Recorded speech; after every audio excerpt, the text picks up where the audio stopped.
Jurídicamente Hablando.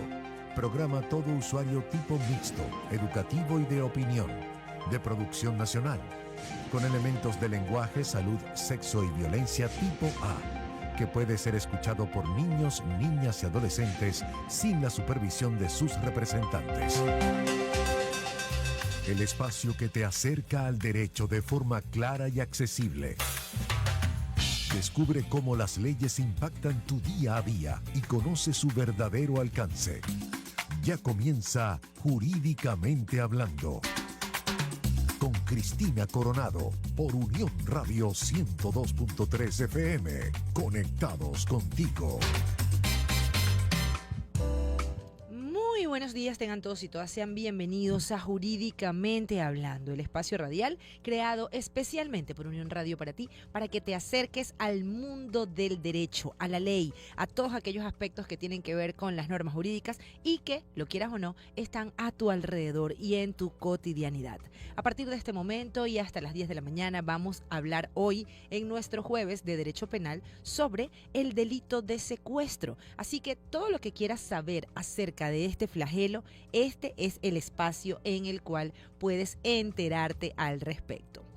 ¿Eres de esos que te gusta ponerle cara a las voces? Entonces te cuento que ahora la radio se ve y por eso te invito a que formes parte de nuestra plataforma de streaming a través del www.mundour.com y entres y disfrutes de nuestras transmisiones en YouTube. En este momento estamos saliendo completamente en vivo a través de Mundo UR Regiones /ciudades /Barquisimeto /Jurídicamente Hablando.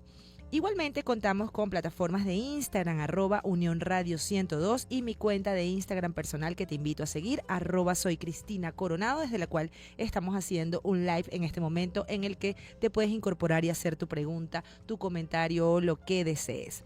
¿Quieres hablar por teléfono? Pues también tenemos esto para ti. Es el 0251-254-9583, nuestra línea para que puedas conversar y pasar tus dudas. Y todo esto ocurre...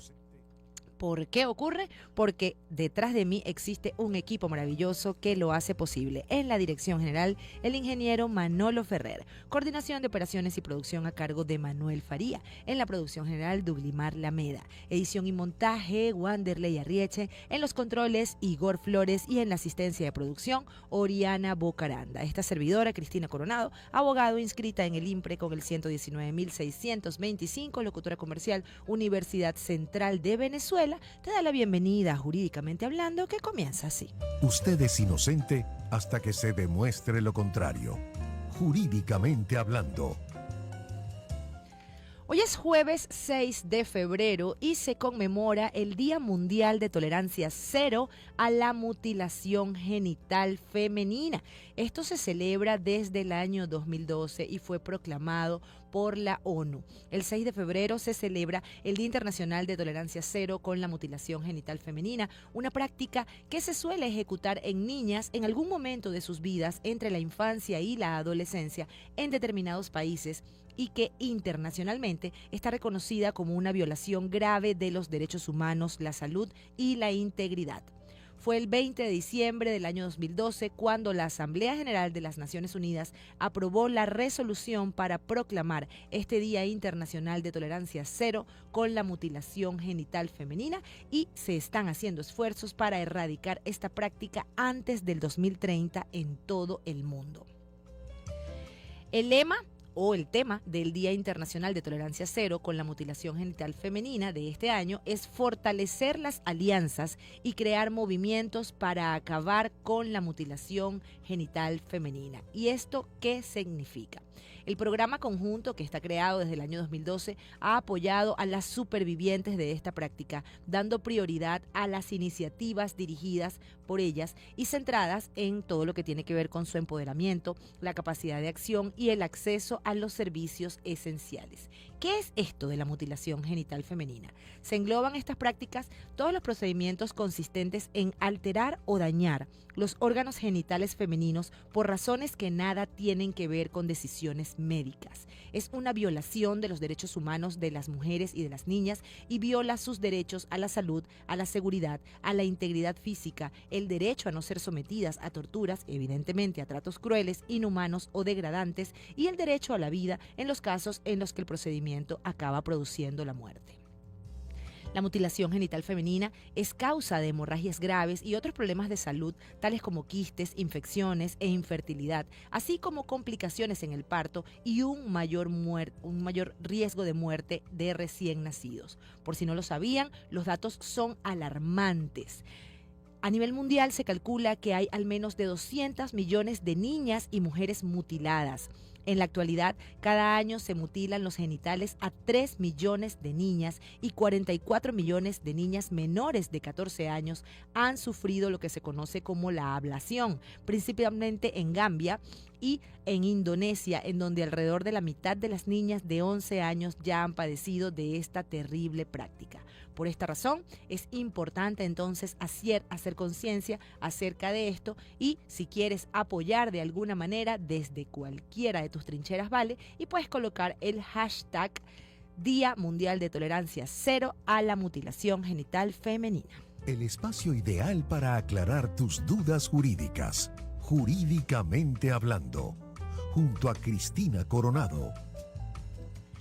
Hoy en nuestro Jueves de Derecho Penal vamos a hablar sobre el delito de secuestro, este flagelo que puede ser, si se quiere, uno de los más graves previstos en nuestras legislaciones penales, porque como quiera que implica la privación de libertad por un tiempo indeterminado, por un tiempo completamente desconocido, tanto por la propia víctima como por sus familiares, lo podríamos denominar como una especie de muerte suspendida. No saber en qué momento va a acabar tu vida, no saber si las cosas se van a salir de control y no volverás a ver a tus familiares, y toda esta situación por la que tanto la víctima como las familias atraviesan.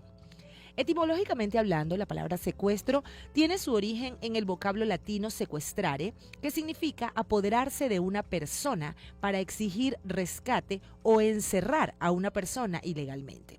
Hoy en día, el secuestro es lo que se conoce como el acto por el cual se priva de libertad de una forma ilegal a una persona o a un grupo de personas, normalmente durante un tiempo determinado y con el objetivo de conseguir un rescate u obtener cualquier tipo de contraprestación, ¿ok? En este sentido, debemos hablar acerca de los tipos de secuestros. En la actualidad mundial conocemos dos clases de secuestros que a su vez se subdividen en otros tipos. Entre ellos se encuentran lo que es la figura del secuestro extorsivo, que es aquel mediante el cual se arrebata, se sustrae, se retiene y se oculta a alguna persona con el propósito de exigir por su libertad algún tipo de provecho o cualquier otra utilidad, para que se haga o se deje de hacer algo, con fines también podrían ser publicitarios, también de carácter político, y se trata de una modalidad de secuestro en donde el sujeto activo, quien es el secuestrador, tiene el propósito de exigir algo por la libertad de la víctima, una especie de negociación criminal en la cual estás a merced justamente de un grupo que por lo general es de delincuencia organizada y que tienen entonces privado a la persona que más amas, y a ti desde tu perspectiva como víctima te han arrebatado tu libertad. A su vez, dentro de lo que tiene que ver con este tipo de secuestro extorsivo, se encuentra la figura del secuestro económico. Esto es una especie de, o viene a ser como una especie de respuesta a resentimientos sociales, y evidentemente es una de las materializaciones del secuestro y de la extorsión. Esta es una modalidad bastante usual y presenta algunas características bien particulares. Generalmente, los criminales realizan este tipo de secuestro a personas dedicadas a negocios o que se desenvuelven en el ambiente de las finanzas, de la industria, del sector agrícola o incluso de la política. Estas actividades los ubican como potenciales víctimas y oportunidades para que los plagiarios obtengan valiosas cuantías. Tiene como características que no se requiere ni conviene publicidad, en donde los autores permanecen en el anonimato o se identifican con otras organizaciones, generalmente, como lo he dicho, de delincuencia organizada, y el dinero recolectado se emplea para el desarrollo de planes terroristas, planteando de otros secuestros también, adquiriendo material, en algunos casos material de guerra, o adquiriendo cuestiones propias para la organización.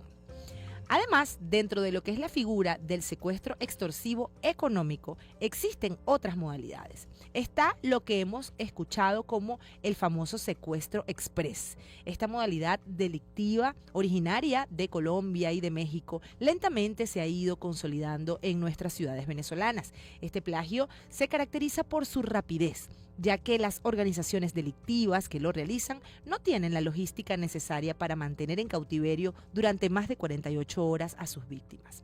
Otra modalidad de extorsión que frecuentemente se confunde con el secuestro express es aquella en la que los delincuentes retienen a la víctima y la someten a sacar su dinero de algún telecajero o de ir a algún banco. Además, también ocurre lo que tiene que ver con el robo de un vehículo o de las pertenencias de valor como las joyas o su teléfono y luego dejar abandonada a la víctima en algún lugar. Se han presentado casos en los que se obligan a las víctimas a no solo ir quizás a un banco, sino también a hacer cosas de mayor valor, como por ejemplo abrir una caja fuerte en una casa, entregar joyas o adquirir artículos de valor en tiendas con sus tarjetas de crédito para ser entregado a sus captores. Vale la pena aclarar que para que exista la utilización apropiada de la palabra secuestro extorsivo, es necesario que los delincuentes exijan una suma de dinero por su liberación y exista una especie de negociación dentro de este proceso.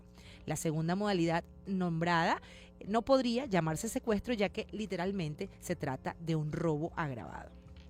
El derecho a la defensa es inviolable, jurídicamente hablando. También existe lo que se conoce como el secuestro virtual. ¿Esto es qué? Esto es un secuestro que no existe. Un secuestro en donde los secuestradores se aprovechan de la ausencia de una persona para extorsionar a su familia y obtener montos de cifras fáciles de reunir quizás en un par de horas. El fenómeno de los secuestros virtuales empezó a presentarse aproximadamente en el año 2003. La base de esta estafa está en que quien pide el rescate no tiene a nadie secuestrado. Busca en general al azar alguien a quien llamar y lo hace entrar en el engaño. Lo apura para que pague antes de que pueda confirmar por algún lado que ninguno de sus familiares está cautivo. Cobra además el rescate también de una manera virtual, ya que obliga a la víctima a o comprar tarjetas prepagadas con la intención de que las coloque a algún teléfono o también evidentemente hacer algún tipo de transferencia. Este secuestro en particular se determinó que proviene de los centros penitenciarios, en donde evidentemente sabemos que este tema de las tarjetas con saldo pues tienen un gran valor interno. Además existe la figura del secuestro político, y esto no es más que el plagio de funcionarios o exfuncionarios públicos, también aspirantes a corporaciones públicas o de ciudadanos o figuras conocidas por la opinión pública, a quienes tienen incidencia en las representaciones de posiciones partidistas o en las representaciones de grupos. Un aspecto fundamental del secuestro político es el impacto que causa sobre la opinión pública, considerando evidentemente que su finalidad es la de atemorizar a los líderes y a las organizaciones políticas que se contraponen a la influencia de algún grupo determinado o de algún grupo armado al margen de la ley. Igualmente existe la figura del secuestro simple, que es aquel que con propósitos distintos a los mencionados anteriormente, arrebate, sustraiga, retenga o oculte a una persona, y bajo esta modalidad se clasificaron todos aquellos que no reunieron las características para ser calificados como el secuestro extorsivo per se, es decir, en los que no hay una exigencia manifiesta de dinero o pretensiones políticas. Se considerará entonces aquella modalidad aquellos propiciados generalmente por conflictos familiares internos o violaciones de custodias. Las privaciones ilegítimas de libertad, pues también podría decirse que tiene que ver con algo de esto. Según la ONU, los derechos humanos, como sabemos, son derechos esenciales que las personas deben gozar para poder vivir como seres humanos de pleno derecho, y todos merecemos la oportunidad de lograr el crecimiento y desarrollo de cada una de nuestras capacidades. Y por esta razón, el secuestro constituye una violación a esos derechos humanos, ya que atenta contra la libertad, la integridad y la tranquilidad de la víctima y de las familias víctimas de delito. Por lo tanto, el secuestro no solo afecta a las familias, sino también a la víctima y a la sociedad en general, ya que estos son sometidos a lo que los psicólogos denominan una especie de duelo, porque era lo que decía al principio, se trabaja una especie de muerte suspendida, que no es más que la angustia que caracteriza al secuestro y que se suma evidentemente a lo que nosotros jurídicamente hablando denominamos la pérdida de la libertad. Todos somos iguales ante la ley, jurídicamente hablando. El secuestro, lamentablemente, es el delito que más ha crecido en Venezuela en los últimos años. La extorsión es la modalidad criminal de mayor auge en Latinoamérica. Se trata de delitos que en muchos ámbitos y legislaciones se relacionan, aunque son bastante diferentes. Pueden ser frecuentes los casos de extorsiones basadas en amenazas de secuestros y de secuestros en cumplimiento de esas amenazas previas. En algunas grandes bandas delictivas, algunos de los miembros que se dedican al secuestro y que requieren una elaborada logística, hay la situación en la cual las personas creen que esto se trata de delincuencia común y generalmente no es así. De hecho, cuando realmente un grupo de delincuentes, si se quiere, principiantes, amateur o desorganizados, ejecuta un secuestro, ocurren una serie de cosas que pueden salir mal, incluso con el fallecimiento de la víctima en cautiverio.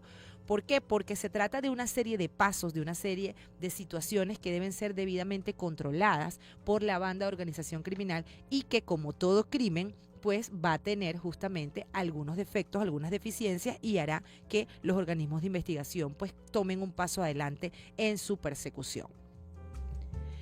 Como lo hemos dicho, existen entonces múltiples variedades de secuestro tipificadas por lo que son los organismos internacionales y también está el tema de el secuestro con fines de explotación sexual, el secuestro en curso de otras actividades delictivas. A veces ocurre que quizás hay una especie de trata de blancas, entonces existe una persona, un grupo de personas que se encargan de trasladar a esta víctima de un punto a otro, pero en el traslado esta víctima nunca llegó porque alguien de repente se antojó de esta persona. Entonces puede a su vez venir la situación extorsiva hasta la misma banda de organización criminal que estaba encargada de la trata, ¿ok? Aquí serían secuestros entre bandas o hacia los familiares de esta persona que se encontraba en ese tránsito.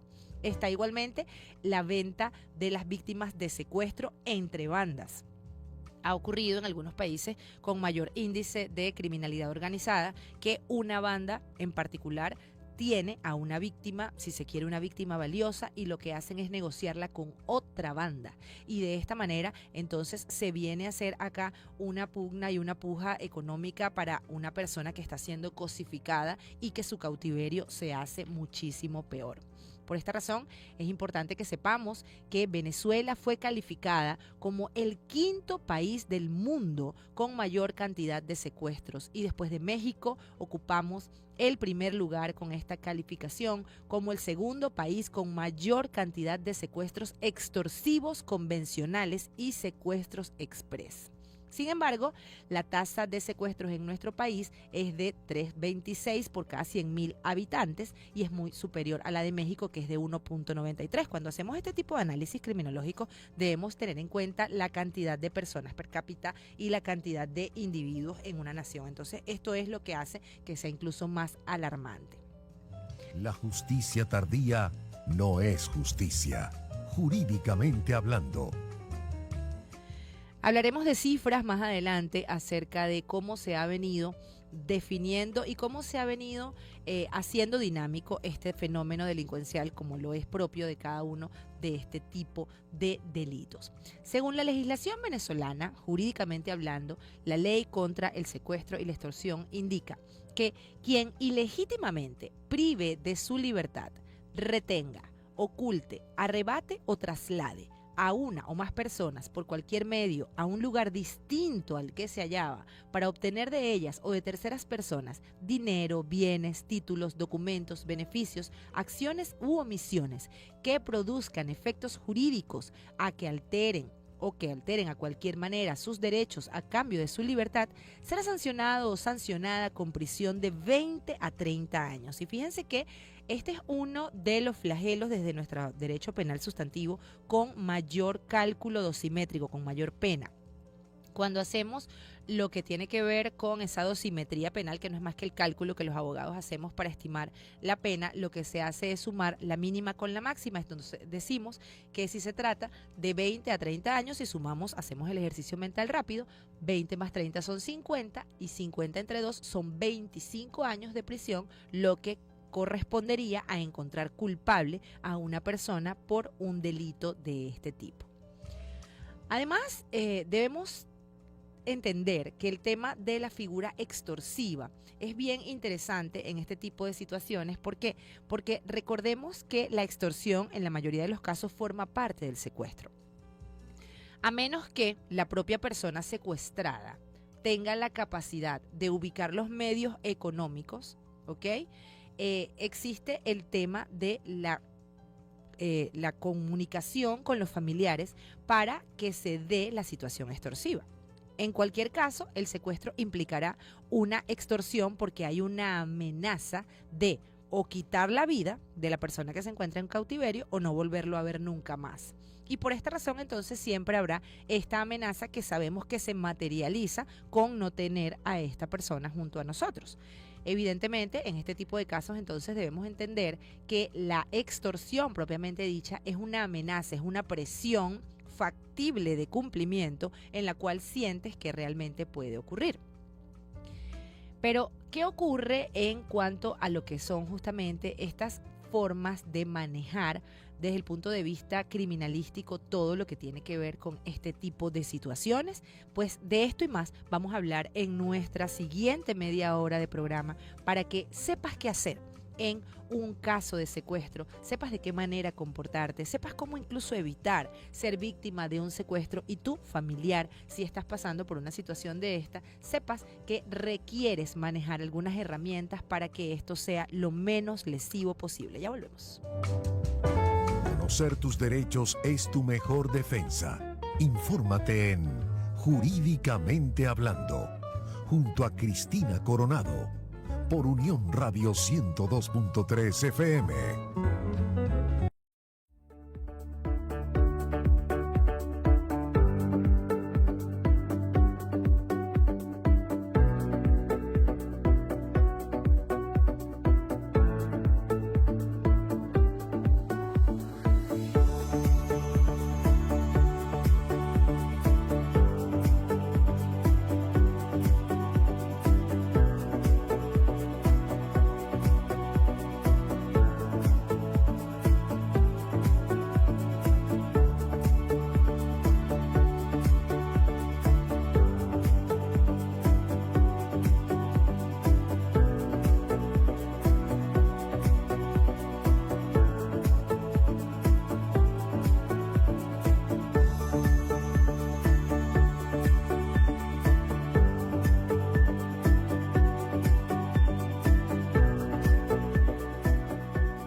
Exploremos los matices del derecho, desde los principios más básicos hasta los dilemas más complejos, jurídicamente hablando.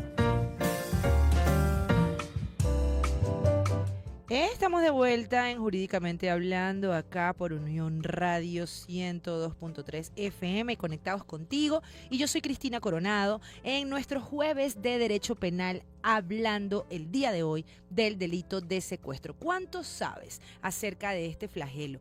¿Qué opinión tienes en relación a cómo nos ha afectado como nación? ¿Conoces a alguien que haya sido víctima de un secuestro? ¿Has sido tú quizás víctima de ello? Debo decirles que durante mi experiencia como fiscal del Ministerio Público, durante los años 2008 al 2010, estuve frente a la Fiscalía Segunda del Estado Lara con competencia especial en materia de antiextorsión y secuestro. Y manejar este tipo de casos te mueve la fibra emocionalmente hablando, porque además de pensar en una víctima y todo lo que esta persona está pasando durante su cautiverio, tienes que lidiar con ver a una familia completamente destrozada por esta incertidumbre y por no saber. A veces existen una cantidad de personas que opinan, que dicen cosas que quizás son contraproducentes, pero quizás es lo que las otras personas del grupo familiar quieren escuchar. Y esto es interesantísimo que se maneje, porque no sabemos qué hacer ante este tipo de casos. ¿Qué se puede llevar a cabo en cuanto a una situación de esta índole y cómo manejarlo? Fíjense que desde el punto de vista psicológico les puedo decir que el secuestro tiene 4 fases, o 5 fases mejor dicho, y que tiene que ver con la forma en la cual, desde el punto de vista del Litrecrímenes y desde el punto de vista de la victimología y todos los aspectos psicológicos que vienen implícitos en cualquier delito, querramos o no reconocerlo, hay algo que es importante reconocer. Y es que existen varios momentos de esta crisis que se genera con ocasión al delito de secuestro. En primer lugar, está esa fase inicial, que es una de las más terribles y que tiene que ver con la captura y la noticia del secuestro. Cuando tú te enteras como familiar y cuando tú como víctima entonces pasas por ese momento de tu aprehensión, que te separan de tu lugar, de tu carro, del sitio en el cual te encontrabas, te despojan de tu teléfono celular, de tus pertenencias y sencillamente sientes que ahora no sabes a la orden de quién estás y ni siquiera en qué lugar te encuentras. Además está evidentemente luego de esto la fase del cautiverio. La fase del cautiverio puede pasar por varios días y por varios momentos y varias circunstancias diferentes. Hay personas que han estado en cautiverio en un solo lugar, pero esto muestra quizás un grupo de delincuencia desorganizado. Cuando se trata de bandas más organizadas, el cautiverio va variando, ¿ok? La persona, la víctima, está siendo trasladada hacia otros lugares un poco como para despistar, y esto hace que las cuestiones se compliquen muchísimo más. Con relación a estas 2 primeras fases, es importante anotar que la necesidad del acompañamiento psicológico es fundamental, en este caso para la familia, porque están enfrentando una serie de miedos y de conflictos que amenazan todo lo que tiene que ver con la estructura familiar. Usualmente, la ayuda no se busca en esta primera fase porque el impacto psicológico te coloca en la necesidad de solventar, ¿ok? Esto está generando una gran cantidad de dificultades y que evidentemente requiere que tú como grupo familiar estés atento a tratar de solucionar, y no te vas a poner a buscar en ese momento el apoyo terapéutico, pero sí deberías hacerlo, porque quizás justamente la visión de un profesional de la psicología en esta situación tan grave podría aminorar un poco las cosas y podría darte herramientas para manejar con esta situación. Además está una tercera fase, que es la fase denominada liberación o desenlace. Y cuando digo desenlace me refiero a que lamentablemente hay algunos casos en los cuales el secuestro no termina afortunadamente con la liberación en vida de esa víctima. Entonces esto pues también instaura una necesidad de asumir un rol allí en cuanto a lo que ocurrió al fin y al cabo. Si la persona regresó, entonces hay que protegerla desde el punto de vista emocional para poder lidiar con todo lo que pasó, y si la persona lamentablemente no pudo salir de esta situación, entonces se instaura en ese grupo familiar este duelo que hay que manejar. está la situación del reencuentro familiar que viene aparejada justamente de la liberación. Puedo decir que en mi experiencia era uno de los momentos más satisfactorios. Cuando recuperábamos a una víctima y se la entregábamos a sus familiares, pues era el momento de sentir que el trabajo se cumplió. Sin embargo, viene la quinta y última fase, que es, si se quiere, una de las más complicadas, y tiene que ver con la superación del trauma. Supera realmente una persona que ha sido víctima de un secuestro esta terrible situación. ¿Qué efectos psicológicos hay allí? ¿Cómo quedó la familia después de esto? Muchísimos son los casos de personas secuestradas que decidieron irse del país, no por otro tema económico, no por un tema político, sino por un tema de seguridad personal, de sentirse que ya no estaban pues siendo las mismas personas que caminaban por las calles, por los lugares, visitando a las personas que visitaban. Y por esto, este temor a lo que implica todo este futuro es lo que hace que las personas requieran todo el apoyo terapéutico para una situación tan grave como la que les estoy describiendo, que sin duda es un horror. ¿Cómo prevenir? ¿Qué hacer? ¿Cómo evitar una situación de estas? Porque a veces hablamos del secuestro y describimos lo grave que puede ser, hablamos de las penas que trae implícitas desde el punto de vista jurídico, pero no decimos muchas veces cómo evitar una situación de este tipo. Recordemos que cualquier persona puede ser privada de su libertad, sin importar el nivel social, cultural y económico que tenga, ¿ok? Es importante que reconozcamos que no por el hecho de no ser millonarios no podemos ser víctimas de un secuestro, porque recordemos que somos valiosos para alguien, ¿ok? Y recordemos que dependiendo del grupo de delincuencia organizada o no que esté allí pues haciendo una persecución de nosotras o teniéndonos en la mira, se podría ser víctima de un secuestro en cualquier momento.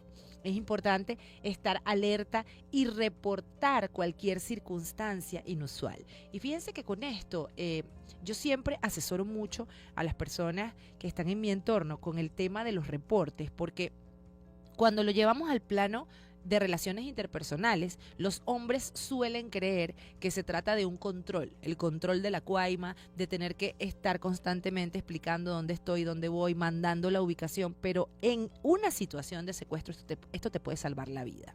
Si tú realmente estás indicando con cierta frecuencia, ya voy para la casa, listo, ya terminé, nos vemos en un rato, son mensajes que de pronto te pueden alertar a ti y te pueden decir que bueno, cuál es la dinámica, que la dinámica se está cumpliendo, y si esta persona que indicó que ya venía bajando para la casa de repente nunca llegó, entonces aquí ya se puede alertar a los familiares que algo está pasando. Y créanme, señores, cuando les digo que el tema del tiempo en materia de secuestro es fundamental, porque mientras más tardía sea la notificación o el conocimiento de los familiares de que la persona está secuestrada, esto le otorgó mucho más tiempo a la red de organización criminal para alejar a la víctima u ocultarla en un lugar más seguro para ellos.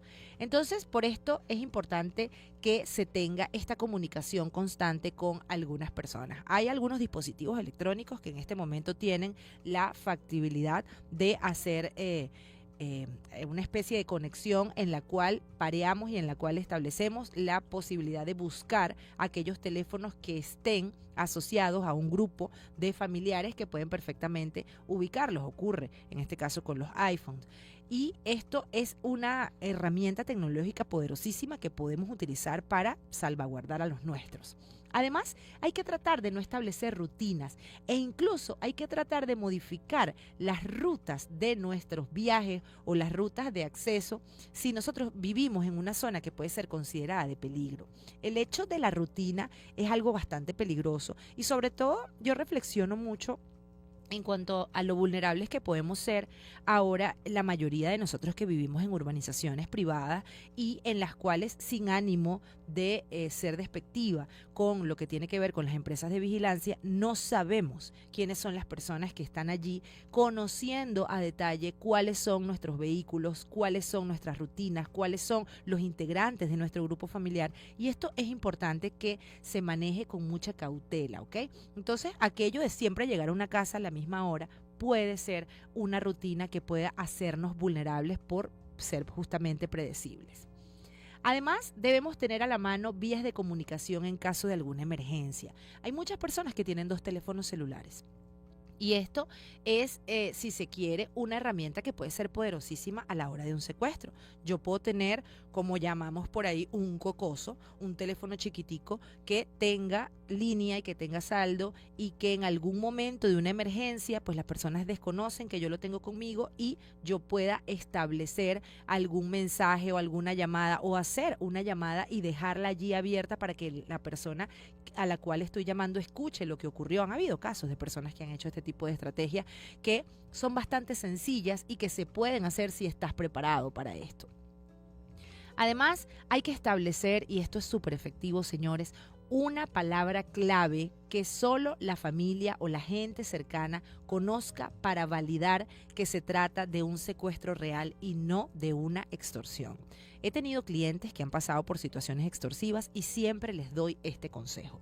Cuando fijamos una palabra clave, entonces allí podemos estar seguros de que esto es verdad. Y fíjense que ahora con el tema de la tecnología, la inteligencia artificial y todas estas capacidades que tienen a nivel electrónico y computacional de realizarse videos, generarse audios con voces parecidas, se pueden llevar a cabo confusiones en materia de cautiverios. Ahora se puede, con la tecnología correcta, crear justamente un audio de una persona indicando que se trata de un secuestro o el audio de una persona indicando una presunta fe de vida. ¿Ok? Y por esta razón es importante que nosotros tengamos una palabra clave con nuestra familia o con alguien, un integrante de nuestro grupo más cercano, para constatar y verificar que realmente estamos en peligro o no. ¿Ok?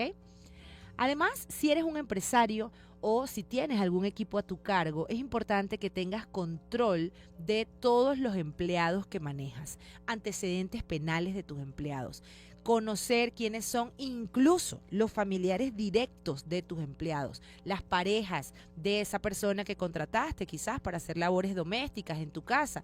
Todo esto es algo que desde el punto de vista de la seguridad personal yo suelo asesorar a mis clientes y en algunos casos las personas me dicen, bueno, pero no estamos siendo como muy paranoicos, y en otros yo les digo, créeme que luego de haber tenido la importante tarea de investigar secuestros en un estado, me doy cuenta que cualquier mínimo detalle puede evitar una tragedia. El espacio ideal para aclarar tus dudas jurídicas, jurídicamente hablando, junto a Cristina Coronado. Esta que les voy a decir es una de las que generalmente más incumplimos y es tratar de ser prudentes y tratar de evitar que las demás personas conozcan tu capacidad financiera o tu liquidez. Mi abuelita decía que ni la tos ni la plata se ocultan, y esto es algo que nosotros exageramos. Cuando tenemos la capacidad de comprarnos un vehículo nuevo, cuando hacemos ese viaje soñado, cuando llevamos a cabo, no sé, esa compra de ese artículo que queríamos, lo primero que hacemos es publicarlo por las redes sociales. Y esto nos está colocando en una altísima posición de vulnerabilidad.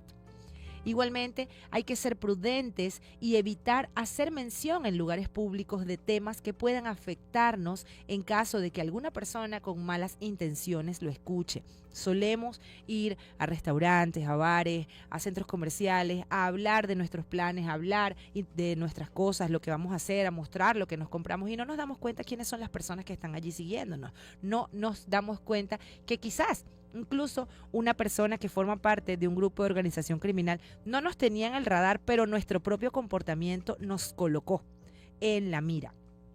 Y esto evidentemente tiene que ver con el tema de la prudencia.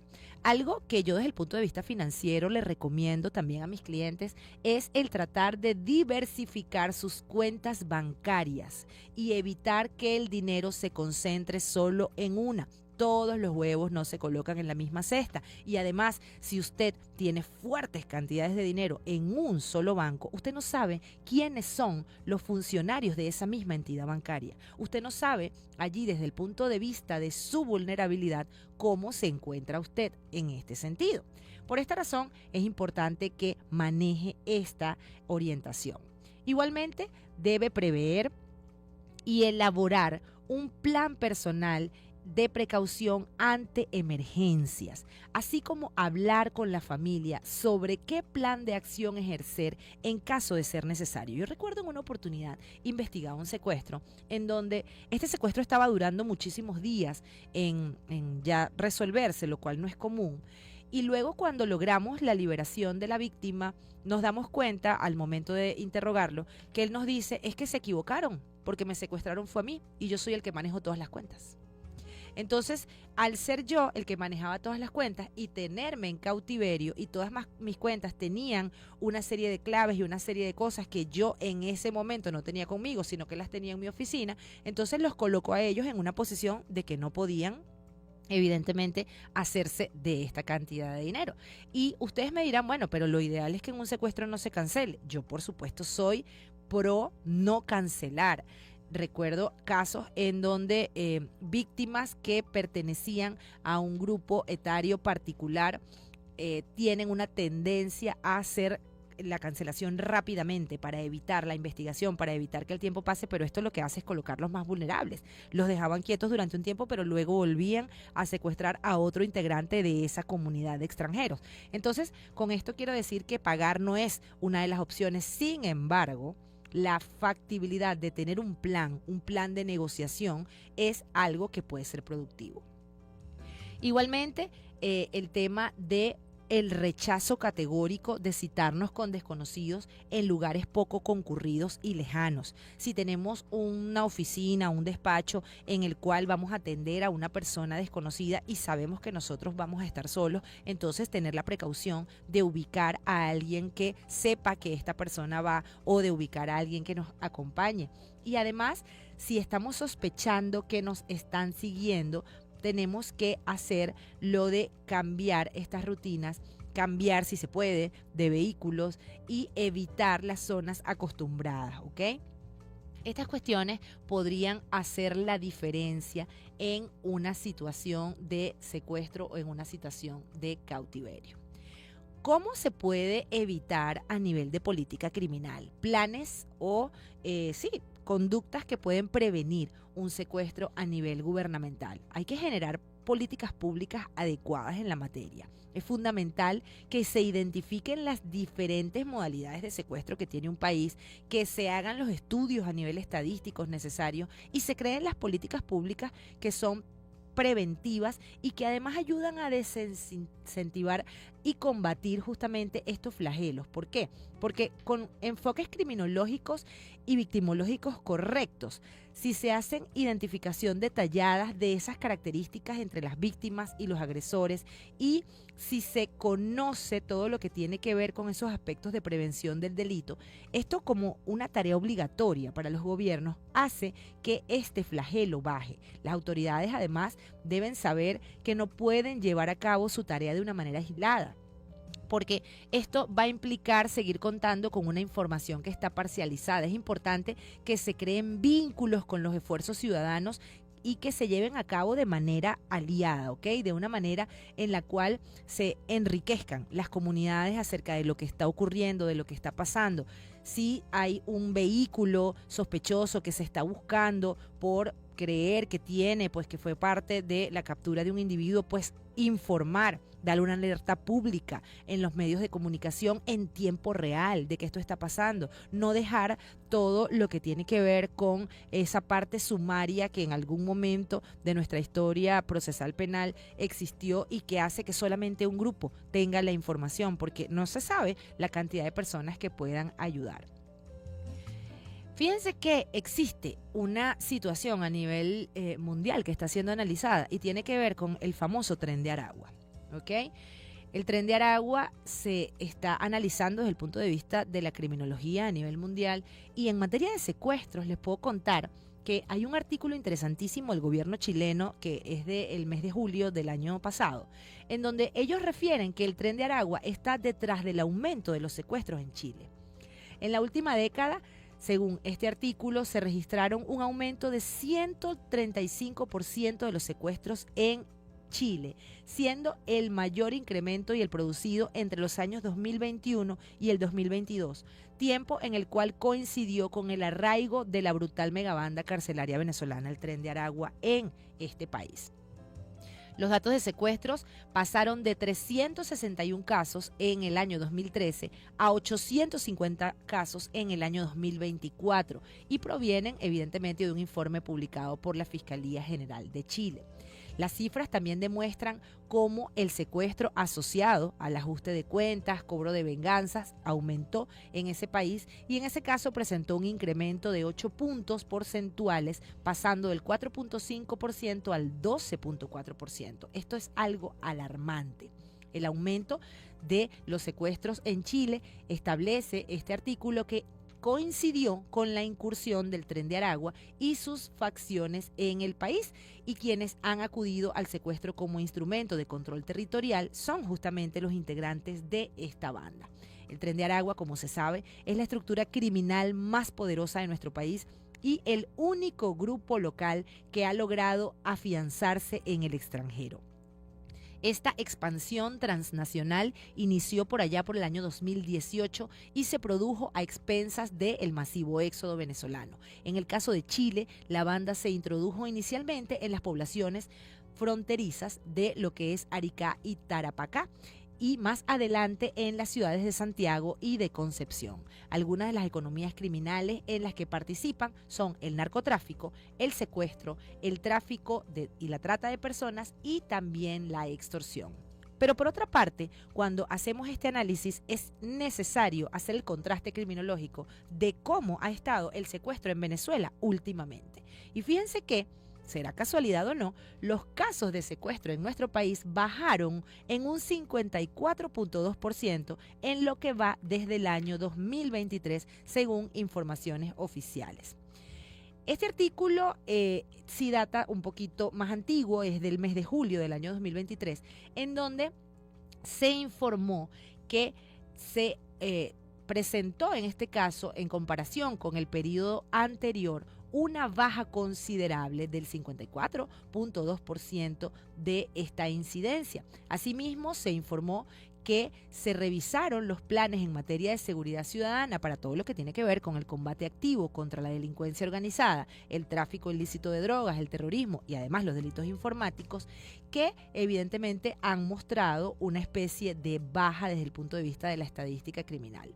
Según la ONG Observatorio Venezolano de Violencia, nuestro país contabilizó mucho menos secuestros y en consecuencia estas mediciones independientes pueden coincidir con esos reportes oficiales de lo que tiene que ver con el último trienio, y se habla de un mejoramiento sostenido de la seguridad. Por ello, es interesante entonces que se haga estos análisis para determinar si realmente esto está bajando o no. Recordemos también que existe algo que se conoce como la cifra negra de la criminalidad, y esto no es más que aquellos casos que no se denuncian, aquellos casos que no pueden ser parte de una estadística y que evidentemente vienen a ser aquellas situaciones que realmente ocurrieron, pero que no fueron puestas a la orden de un organismo de investigación penal y que, al no ser parte de la estadística, entonces no nos pueden ayudar a una medición más precisa. Sin embargo, lo cierto es que en algún punto hemos conocido a alguna persona que ha sido secuestrada, sabemos de un referente adicional, de algún familiar, de alguien que tiene algún conocido que fue secuestrado, o vimos en los medios de comunicación alguna noticia de estas, por lo cual este flagelo no nos es extraño.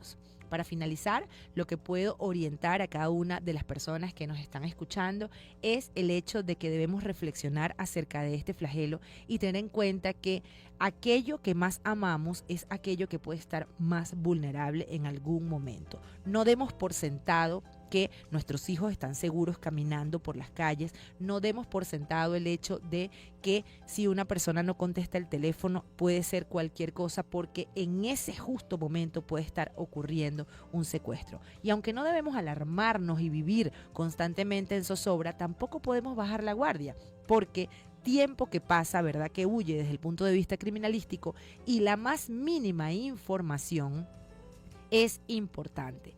Existió una campaña pública en nuestro país en materia de secuestro que a mí me encanta y que decía: yo no pago, yo denuncio. Y esto es algo que debemos todos tener en cuenta.